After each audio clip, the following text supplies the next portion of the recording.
Afternoon everyone.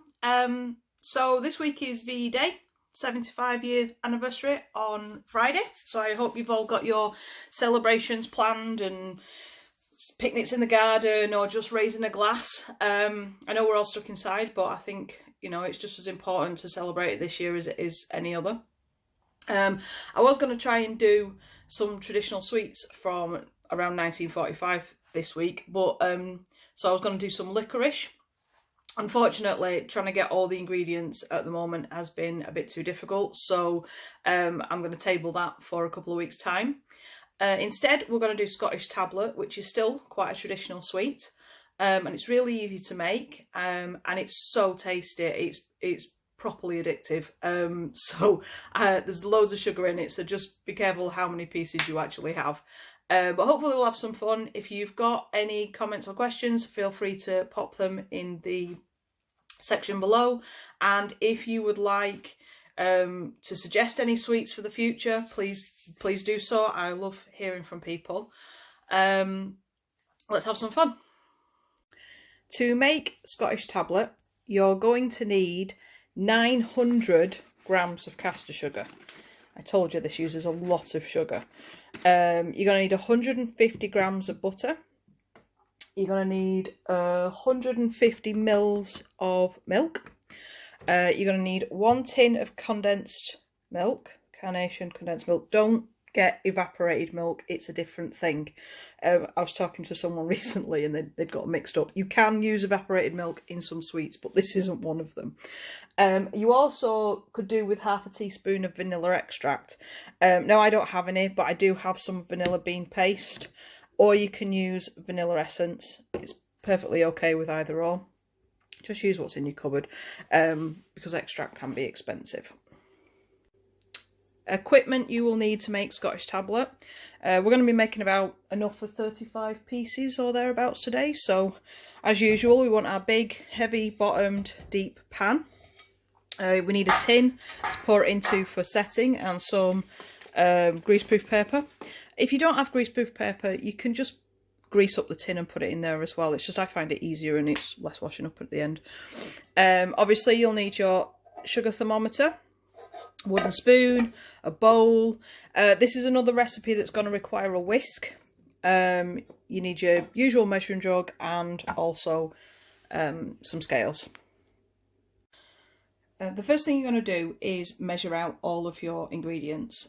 When you're making sweets, I always say prepare everything first before you even turn on your pan. In a lot of recipes it will go really, really slow and then really, really quick. And because sugar is quite a dangerous substance to work with because of the high temperatures that are involved, I always say just make sure you've got everything so that you can use it as and when you need it. So that takes us up to about 900 grams. So you're just short of a kilo. As you can see, that is a lot of sugar. But, you know, you're not going to eat loads of this, so as long as you limit yourself to 1 or 2 pieces, you'll be fine. Okay, so first of all, you're going to put all the ingredients into the pan with the exception of the vanilla. And like I say in all of my videos, you're just going to put it on a low heat to melt the sugar so that it doesn't burn. If you do it on too high heat, what will happen is you'll catch the sugar and you'll get kind of burnt bits in your sweet and it won't taste very nice. It'll go quite bitter. So always make sure that at least for the first 5-10 minutes you melt down all the sugar and you make sure there's none of those granules left. You can stir for those first couple of minutes as well. After you've dissolved all of the sugar though, please do stop stirring. Sweet making is completely different to baking in that you shouldn't be stirring. Once you've got to that thing and it starts to boil, leave it be, because the more you stir it, the less smooth your sweet is going to be. It's going to make it a lot more granular, more grainy. And you're trying to avoid that. You're trying to make this the smoothest product possible. Okay, so once you've dissolved all the sugar, and everything's kind of mixed in. I've got a couple of bits of butter there, but we're okay. You can turn up the heat and start bringing it to the boil. For Scotch tablet, you're aiming for the firm ball stage, so we're looking at about 120 degrees. Once you get it to 120 degrees, you want to take it off the heat, because you're just going to let it reduce a little bit before we start whisking it up.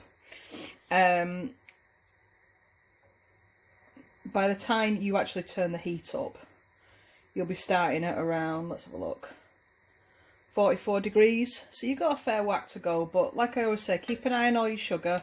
It will suddenly jump up, and you don't want to risk burning it or moving it to a different stage, and you won't get the texture that you're looking for. Once you do start to boil and bring it to the boil, you need to put your wooden spoon down. You don't stir it anymore at this point.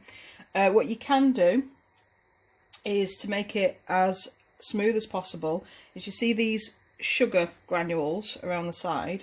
You get some cold water and a pastry brush and just go around the edges so that they drop down into the rest of the mixture like that. I don't know if you see how it's disappearing down. That will stop a graininess as the levels rise as it starts to boil. As you can see, this is now come to the boil, so I'm just going to add some vanilla, which is new and I haven't took the cap off yet, so I'm just going to put a splurt of that in, just to give it a little bit of flavouring. See how it goes a little bit mental when you do that. And I'm just going to make sure that works in. I'm not stirring, I'm just moving it in. This is why you need the big deep pan. I've changed the angle of the camera this week so you can see better, because I realise the light from my window sometimes does a bit of obstruction, so please let me know if it's better for you. I think we'll probably be at about 112 degrees at the moment. Let's have a look where we're up to. And what you'll see is it'll start to go like a darker brown. At the moment it's quite a milky white. Yeah, we're about... That's a good guess, wasn't it? 111 degrees. Cool. So it'll start to go darker and darker. It'll look a little bit like... Yeah, it'll be more that colour by the time it gets to your 120. And we're just going to leave that to boil away until it's ready. Okay, I'm hoping you can see this, how it's started to change colour. So anyone who doesn't have a thermometer, you're watching the sugar. So this is at about 114 degrees.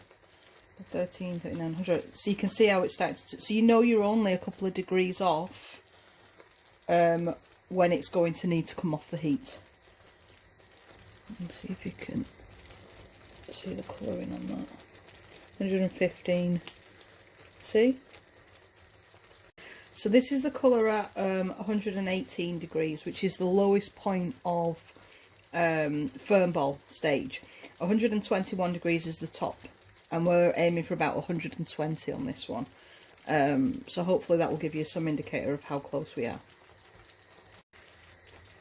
Okay, so we're literally on 119.9 at this point, and if you can see the, can you see the cast of the colour?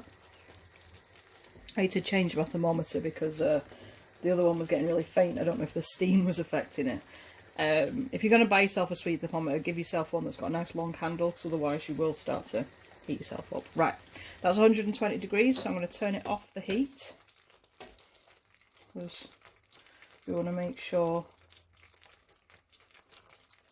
it's bubbling away at the right temperature.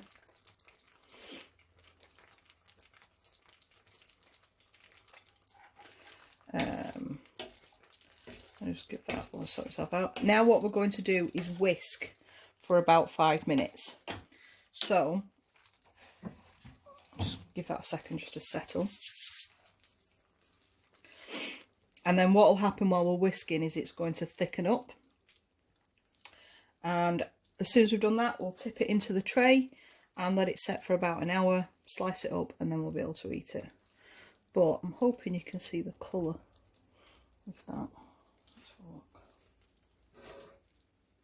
It's like a proper caramel colour at this point. Usually I put my hand underneath, but sugar is really warm. Can you see? No. Lovely colour. I don't know if you can see, but you can see how much that's thickened up now. She puts it all over her kitchen. So you can actually see at the bottom of the pan how it's all thickening up. So this is about ready to pour into the tray that I've got ready to allow it to set. You can see the thickness just there, yeah? I know I don't often show you this because this is like the messy bit, but I just want to make something really obvious to you. Do you see, I've literally just poured that in. Do you see how firm that's already becoming on this edge here? You can already see that it's solidifying. So once you have whipped it, make sure you pour it in to your tray straight away. Don't leave it a second because otherwise it will just set in the pan. This actually made a lot more than I thought, so I've actually got a second part there. It won't take very long to set, like I say, about an hour, because the sugar starts to crystallise. It's already like that. Can you see? Bring that into focus for you. Like that. Absolutely delicious. I will show you what it looks like when I section it out. Okay, so this has been setting for about an hour now, and I'm just going to use a big knife to break it up. It's quite a crumbly mixture, so I'm going to just do that for you.